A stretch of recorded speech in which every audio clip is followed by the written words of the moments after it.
Okay, so let's just wrap up the video series with the last two steps. Sorry. We said that in the strategic management process we have the following steps, and we've been talking about them all through. The first one is strategic intent. The second one is strategic analysis. The third one is strategic choice. The fourth one is strategic implementation, and the fifth one is strategic control. I'll not talk about this. This you'll just do on yourself. It's basically monitoring and evaluation per se. So this video will just talk about strategic implementation. We have done everything right here to come up with the perfect strategy, but the truth is that when it comes to implementation, there are these possible scenarios. You can come up with a very good plan over here or a bad plan, and in implementation you can have a very good implementation or a bad implementation. Therefore, you have possible scenario one, which is strategic success, and this is where you give a very good plan using these three steps over here, and you implemented it perfectly. On the other end, you have a scenario where you made a very bad plan. In other words, these phases were done poorly, and in implementation, you again did it poorly. This is strategic failure. Now, most of the scenarios will fall between this and this, where you had a good plan but it was implemented poorly, or you had a very bad plan that was implemented very well. Now, when you're implementing strategy, you're basically talking about the change management process. And we said for the strategy to work, you must ask yourself, is the structure right? Is the culture right? Is the people right? Is the systems right? And in some cases you will find the following will need to change. You'll need to change the culture. You'll need to change the systems. You'll need to change the structures. And you'll need even sometimes to change the people for the strategy to work, That is because this is what is the basic foundation of strategy. For it to work, the people that are at the bottom are the ones implementing it. There is a culture that drives that ecosystem. There are systems and processes in place. There are organizational structures, and there are people, and sometimes these are not always supportive.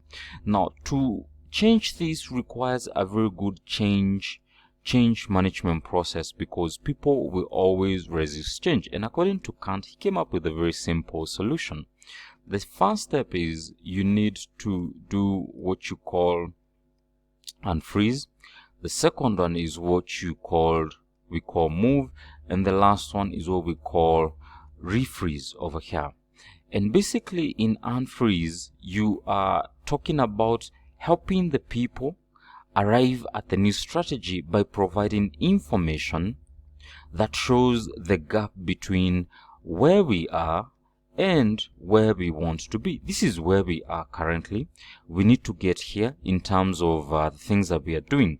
This gap over here is communicated as information, and this information should show how each and every person is impacting the end goal and where we are going in the long run. So to some degree, unfreezing is always about you're doing this is wrong. And we said when we are talking about the car accidents, when we talked about this last, when they tell you the statistics on the accidents, when they have a car basically that it has been mangled up and they raise it and say a whole family perished here, when they have the NTSA alcohol on the highways and so forth, this is a way of trying to reinforce the desired behavior using negative reinforcement or positive reinforcement or whatever it is.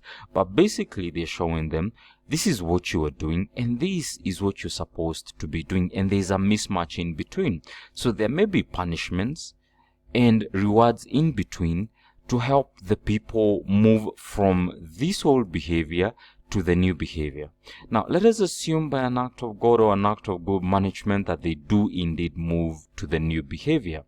If we do not consolidate on that good position, people will always resort to their old system of thought. And that is because there is a culture that supported that old system. There's a structure that supported those old system, and there are people who supported that old system. So you need to keep supporting that behavior.